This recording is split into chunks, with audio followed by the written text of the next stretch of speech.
नमस्कार प्यारे साथियों, स्वागत है आपका अपने हाई फाई टेस्ट सीरीज़ के यूट्यूब चैनल पर। आज हम आपके लिए लाए हैं 25 क्वेश्चन का प्रैक्टिस सेट जो कि जीके से रिलेटेड रहने वाला है। और मैंने कोशिश की है कि अच्छे से अच्छे क्वेश्चन को रखा जाए और सभी क्वेश्चंस को मैं अच्छे से आपको समझाऊंगा और उनके ऑप्शंस को भी अच्छे से एक्सप्लेन करूंगा ताकि आप इसके अपने लंबे समय तक याद रख सकें और अच्छे से अच्छे स्कोर कर सकें। ठीक है, तो चलिए शुरू करते हैं। पहला क्वेश्चन है, मैसूर राज्य की स्थापना किस वंश के शासकों ने की थी? क्या क्वेश्चन पूछा है कि मैसूर राज्य की स्थापना किस वंश के शासकों ने की थी? तो पहला ऑप्शन क्या है? तुगलक वंश। दूसरा क्या है? मुगल वंश। सी उड़ियार वंश। डी कोई नहीं। तो पहला ऑप्शन क्या सही हो जाएगा? उड़ियार वंश। कौन सा जी? उड़ियार वंश। ठीक है, इसका एक्सप्लेनेशन देख लेते हैं। इसका एक्सप्लेनेशन क्या है? उड़ियार वंश ने 1399 ईस्वी में मैसूर राज्य की स्थापना की थी। पहला क्वेश्चन क्या था? किसने स्थापना की? तो आपने देख लिया, किसने किया? उड़ियार वंश ने। किसने किया जी? उड़ियार वंश ने। दूसरा क्वेश्चन इसी से क्या रिलेटेड मेरा निकल के आया कि कौन से सन में किया? तो कौन से सन में किया? 1399 में। और किसने किया था ये भी पूछा जा सकता है। तो किसने किया था? पहला संस्थापक कौन था? इनका पहला संस्थापक कौन थे? यदुराय यदुराय उड़ियार। कौन थे जी? यदुराय उड़ियार। ठीक है, इसी तरह से इसका अलग जो और भी ऑप्शन वो भी देख लेते हैं। अगला ऑप्शन में क्या था? तुगलक वंश। तुगलक वंश तो साउथ इंडियन से या फिर साउथ के राज्यों से कोई मतलब ही नहीं था। तो ये कहाँ का था? दिल्ली सल्तनत का वंश था। ठीक है जी। इसी तरह से बी क्या है? नॉर्थ में ही था, ज़्यादातर उत्तर भारत में ही था, दिल्ली में ही शासन इसका था। जब बढ़ते अगले क्वेश्चन की तरफ अपने, अगला क्वेश्चन क्या है? सिकंदर ने भारत पर आक्रमण के लिए सबसे पहले कौन सी नदी पार की थी? कौन सी नदी पार की थी? ऑप्शन क्या है? सतलुज, झेलम, चिनाब, सिंधु। कौन सी नदी पार की थी? कौन सा ऑप्शन सही हो जाएगा? डी। कौन सा? सिंधु नदी। इसका एक्सप्लेनेशन देख लेते हैं। सिकंदर ने सिंधु नदी पार कर भारत में प्रवेश किया और कब किया था? 326 ईसा पूर्व। ये सब चीजें याद याद जरूर रखना आप कि या तो आपसे सन पूछेगा या तो कौन सी नदी पार की थी। ये समझ आ गई को? सिंधु नदी पार किया और कौन सी ईस्वी में किया? ईसा पूर्व में 326 बिफोर क्राइस्ट। ठीक है जी। अगला ऑप्शन देख लेते हैं। सतलुज, ये तो पंजाब में है, ये तो काफी बाद में नदी आती है। झेलम, यहाँ तो पोरस से उसने युद्ध किया था। सिकंदर ने किसी युद्ध किया था? पोरस से। ठीक है, उसने एंटर करने से पहले पोरस को हराया तब भारत में एंटर किया। कौन सी नदी के किनारे? झेलम। इसी तरह चिनाब भी है, आगे की नदी है। अगला देखते हैं। अगला क्वेश्चन क्या है? अगला क्वेश्चन है, कौन सा खड़ दर्शन का भाग है? कौन सा खड़ दर्शन का भाग है? किसने कितने दर्शन हमारे टोटल? 6। ठीक है जी। उन 6 में से ऐसा कौन सा है जो खड़ दर्शन का भाग है? ऑप्शन क्या है? पद्म, श्रुति, योग, अस्तिका। इसका क्या ऑप्शन सही हो जाएगा? योग। क्या हो जाएगा जी? योग। ठीक है, इसका इसका एक्सप्लेनेशन देख लेते हैं। क्या है इसका एक्सप्लेनेशन? इसका एक्सप्लेनेशन है व्याख्या। पतंजलि द्वारा प्रतिपादित। किसने लिखा योग दर्शन? पतंजलि ने लिखा। किसने लिखा? पतंजलि ने। और ये भारतीय खड़ दर्शन का हिस्सा है। कौन सा? योग दर्शन। पद्म पद्म तो कोई दर्शन ही नहीं है। श्रुति ये एक वेद का पार्ट है। अस्तिका ये भी योग दर्शन के ही एक उसकी श्रेणी में आता है। ठीक है, इसका अगला क्वेश्चन चलते हैं इस सेट का। अगला क्वेश्चन है, किस शहर में जंतर मंतर नहीं है? याद रखना क्या पूछ रहा है? नहीं है, ये जरूर याद रखना क्वेश्चन में। पहला ऑप्शन क्या है? वाराणसी। बी जयपुर। सी नागपुर। डी उज्जैन। कौन सा ऑप्शन सही हो जाएगा? नागपुर। कौन सा जी? नागपुर। इसका एक्सप्लेनेशन देख लेते हैं। जंतर मंतर केवल जयपुर, दिल्ली, उज्जैन और वाराणसी में है। एक और छूट रहा है, वो क्या है? मथुरा। ये भी आप याद रखना। कौन सा जी? मथुरा। तो किसमें नहीं है? नागपुर में। ठीक है, बढ़ते अगले क्वेश्चन की तरफ। अगला क्वेश्चन क्या है? हड़प्पा सभ्यता के अवशेष सबसे पहले किसने खोजे? क्या पूछा हमसे? हड़प्पा सभ्यता को की जो वहाँ पे अवशेष थे उसकी खुदाई सबसे पहले किसने की या सबसे पहले किसने खोजा? कौन किसने खोजा था? किसने? ऑप्शन क्या है? A Cunningham, R D Banerjee, Dayaram Sahni, sir John Marshall. कौन सा ऑप्शन सही हो जाएगा? सी। सॉरी, इसको सी कर लीजिएगा। सी दयाराम साहनी। ठीक है, बढ़ते हैं इसके एक्सप्लेनेशन की तरफ। इसका क्या एक्सप्लेनेशन है? सन 1921। कब जी? 1921 में हड़प्पा स्थल की खुदाई दयाराम साहनी ने की थी। किसने की थी? दयाराम साहनी ने 1921 में की थी। और वहीं मोहनजोदड़ो की खोज 1922 में की थी। किसने की थी? आर.डी. बनर्जी ने। ये जरूर आप याद रखना। कनिंघम ये भारतीय जो प्रारंभिक भारतीय पुरातत्व विभाग था उसके प्रमुख थे, मतलब सर्वे ऑफ इंडिया के चीफ थे ये शुरू में जब पहली बार बना था। सर जॉन मार्शल, सन जॉन मार्शल वो थे जिन्होंने आदेश दिया था कि इनकी सब खुदाई करने के लिए। ठीक है, बढ़ते अगले क्वेश्चन की तरफ। अगला क्वेश्चन क्या है? निम्नलिखित में से किसी मृतकों का टीला कहा जाता है? क्या कहा जाता है? मृतकों का टीला कहा जाता है। मोहनजोदड़ो को ही मृतकों का टीला कहा जाता है। देखिए ऑप्शन में है बनावली, हड़प्पा, मोहनजोदड़ो। ये ऑप्शन सही है आपका। ठीक है, बढ़ते एक से देखते हैं इसका एक्सप्लेनेशन क्या है। इसका एक्सप्लेनेशन है मोहनजोदड़ो जो कि अब पाकिस्तान है का अर्थ ही मृतकों का टीला। अभी जैसे मैंने आपको बताया ना, इसका अर्थ क्या है? मृतकों का टीला। ठीक है, इसका अगला ऑप्शन क्या है? बनावली, हड़प्पा। ये तो इस हरियाणा में पड़ता है। हड़प्पा स्थल का एक छोटा सा पार्ट है हरियाणा में। हड़प्पा पंजाब जो भी पाकिस्तान में है, ये भी पाकिस्तान में ही है। कालीबंगा राजस्थान में है। ठीक है, बढ़ते अगले अगले क्वेश्चन की तरफ। अगला क्वेश्चन क्या है? पुर्तगालियों ने पहली कोठी कहाँ खोली? कोठी मतलब क्या होता है उस जमाने में? कारखाना। याद रखना आप लोग। क्या जी? क्या था? कारखाना। कारखाना। ठीक है, पहली कारखाना कहाँ खोली थी? किसने खोली थी? पुर्तगालियों ने। तो कहाँ खोली थी? कोच्चिन में। कहाँ खोली थी? कोच्चिन में। इसका एक्सप्लेनेशन देख लेते हैं। 1502 ईस्वी में। कब जी? 1502 एडी में पुर्तगालियों ने कोचीन में अपना पहला फैक्ट्री यानी कोठी खोली थी। ठीक है, और जब अंग्रेजों की बात आई थी, अंग्रेजों ने पहले कहाँ खोली थी? सूरत में खोली थी। ठीक है जी। गोवा में तो पुर्तगालियों ने बाद में अपना राज्य बनाया, मतलब राजधानी बनाया। कब बना था? 1510 में। कहाँ? गोवा में। ठीक है, कन्नौर क्या था? उनका शुरुआती ठिकाना था, पर कोठी नहीं थी। किनका? पुर्तगालियों का। बढ़ते अगले क्वेश्चन की तरफ। अगला क्वेश्चन क्या है? नादिर शाह के भारत आक्रमण के समय मुगल राजा कौन था? नादिर शाह जब जब नादिर शाह का शासन था उसमें जब भारत का आक्रमण हुआ, मुगल राजा कौन था? पहला क्या है? फारूक सियर, मोहम्मद शाह रंगीला, बहादुर शाह जफर, शाह आलम द्वितीय। कौन था? मोहम्मद शाह रंगीला। कौन था जी? बी, मोहम्मद शाह रंगीला। इसका एक्सप्लेनेशन देख लेते हैं। मोहम्मद शाह रंगीला सन 1739 में, कब? 1739 में नादिर शाह ने दिल्ली पर आक्रमण किया और कोहिनूर हीरा लूट लिया। ठीक है, इसीलिए इसका इतना फेमस नाम है। और उसमें यहाँ का मुगल शासक कौन था?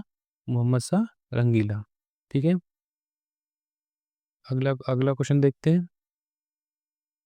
निम्नलिखित सुधारकों में से किसने आत्मसम्मान आंदोलन चलाया? आत्मसम्मान आंदोलन शुरू किया।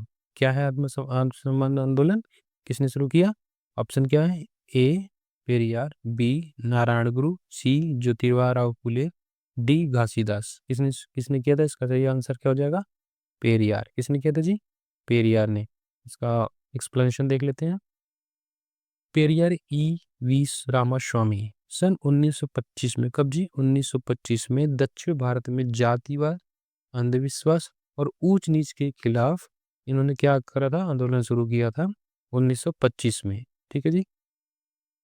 नारायण गुरु जो थे वो केरल के एक साधारण समाज सुधारक ही थे। ज्योतिबा राव फुले आप तो जैसे जानते भी हैं सत्य शोधक समाज के वो क्या थे? संस्थापक थे। इसी तरह घासीदास कहाँ के थे? छत्तीसगढ़ सतनाम पंथ के प्रवर्तक थे, मतलब प्रचारक थे। जो प्रचार प्रसार करता है ना किसी धर्म का, उसको क्या बोलते हैं? प्रवर्तक। तो छत्तीसगढ़ के सतनाम पंथ के प्रवर्तक कौन थे? घासीदास। ठीक है जी। अब बढ़ते हैं अगले क्वेश्चन की तरफ। अगला क्वेश्चन क्या है? अशोक के धम्म में भगवान की पूजा या बलिदान का प्रदर्शन है या नहीं? ये हमसे एक फिल इन द ब्लैंक्स वाली बात कर रहा है कि खाली स्थान को भरना है। ठीक है जी। तो इसमें से पढ़िए, क्या आपको लगता है वो खाली स्थान के लिए यहाँ पे भरना है? तो अशोक के धम्म में भगवान की पूजा या बलिदान का प्रदर्शन है या नहीं? मतलब शामिल था, नहीं था, मुख्य रूप से शामिल था, नहीं था, जैसे एक निश्चित रूप का समर्थन किया जाता है, या के भाग के रूप में शामिल था। लेकिन इसमें से सही ऑप्शन क्या होगा? शामिल नहीं था, क्योंकि आ, कलिंगा युद्ध के बाद अशोक का हृदय परिवर्तित हो गया था और उन्होंने मतलब हिंसा बिल्कुल तरह से त्याग दिया था। तो अशोक ने नैतिकता, करुणा, सहिष्णुता और अहिंसा का प्रचार किया। न कि पूजा या बलिदान का। ठीक है जी, याद रखना, न कि पूजा या बलिदान का। ठीक है, बाकी सब तो गलत है ही, देख लिया आपने। बढ़ते अगले क्वेश्चन की तरफ। क्या है अगला क्वेश्चन? भारत में ब्रिटिश शासन के दौरान गवर्नर जनरल काउंसिल के विधि सदस्य के रूप में कौन नियुक्त हुआ था? ठीक है, समझ गए। भारत भारत में ब्रिटिश शासन के द्वारा, जब ब्रिटिश का शासन था के दौरान गवर्नर जनरल काउंसिल के विधि सदस्य के रूप में कौन नियुक्त हुआ था? पहला ऑप्शन क्या है? राजा किशोरीलाल, तेज बहादुर सप्रू, सत्येंद्र प्रसाद सिन्हा, मोतीलाल नेहरू। कौन सा ऑप्शन सही हो जाएगा? सी, सत्येंद्र प्रसाद सिन्हा। ठीक है जी, देख लेते इसका एक्सप्लेनेशन। क्या है इसका एक्सप्लेनेशन?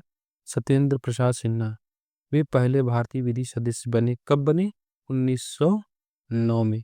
विधि सदस्य मतलब जो कानून को, मतलब कानून को विचार करने में, विमर्श करने में, उनको पारित करने, लागू करने में जो मदद करता है, जो उसका सदस्य होता है, उसको क्या बोलते हैं? विधि सदस्य।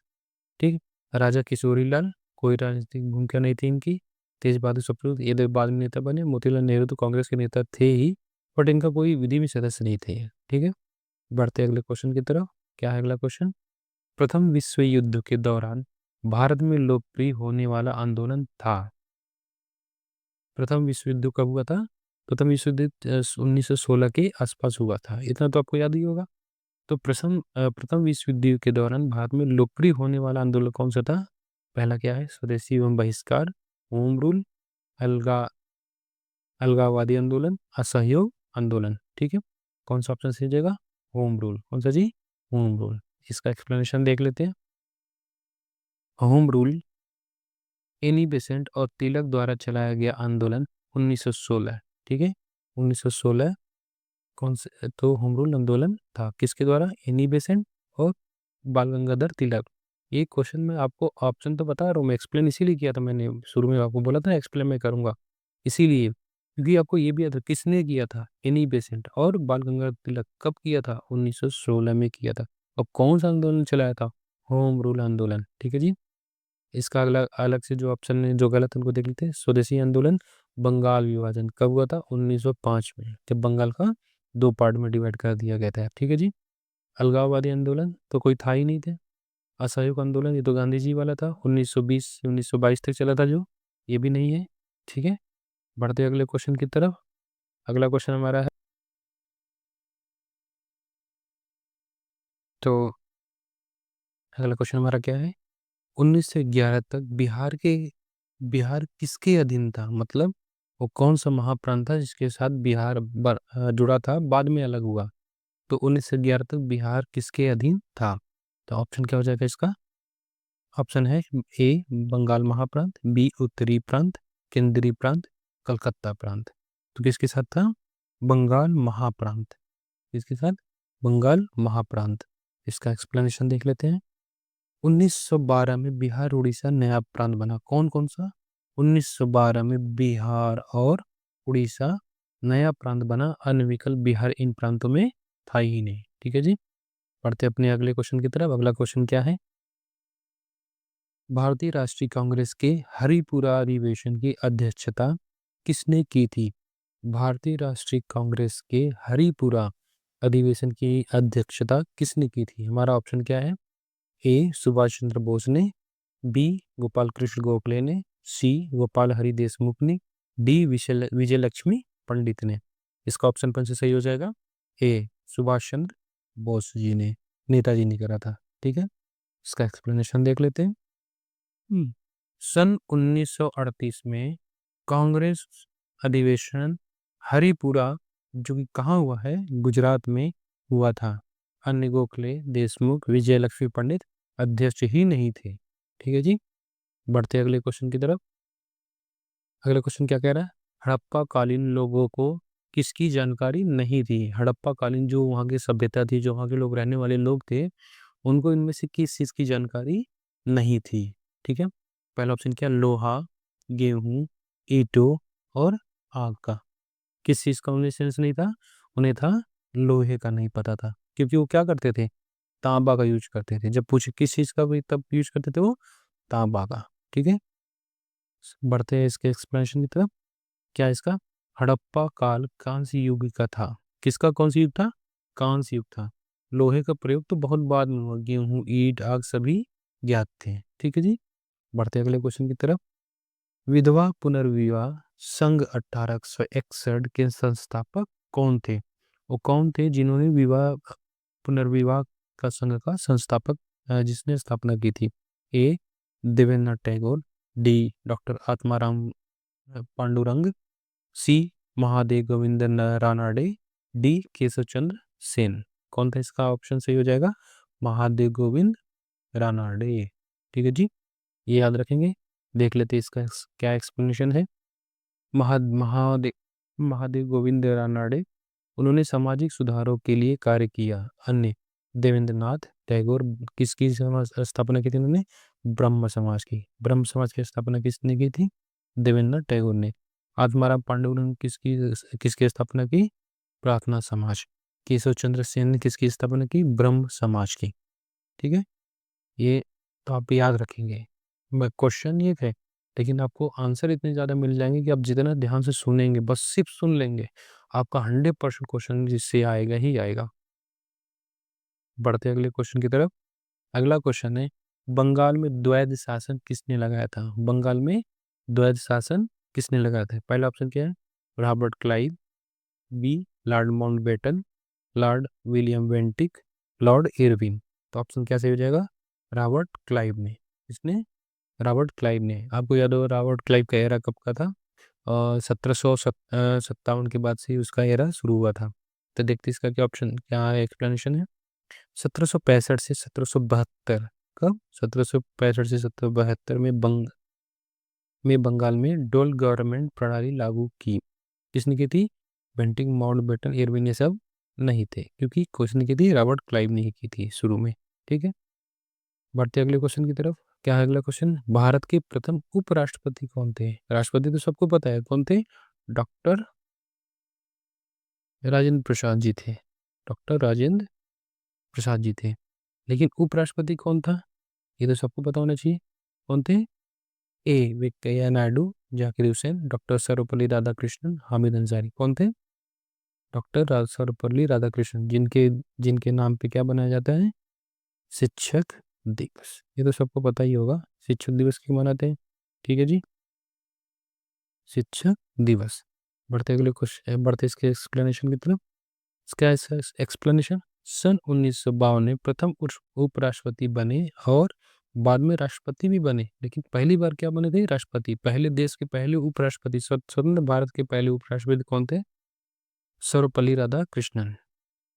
ठीक है, बढ़ते अगले क्वेश्चन की तरफ। अगला क्वेश्चन क्या है? आर्य समाज की स्थापना किसने की? ये तो बहुत कॉमन क्वेश्चन है और बहुत बार पूछा जा चुका है, आप ये बिल्कुल गलत नहीं करेंगे। पहला क्या दिया? ए राजा राम मोहन राय, स्वामी विवेकानंद, लाला लाजपत राय, स्वामी दयानंद सरस्वती। कौन थे जी?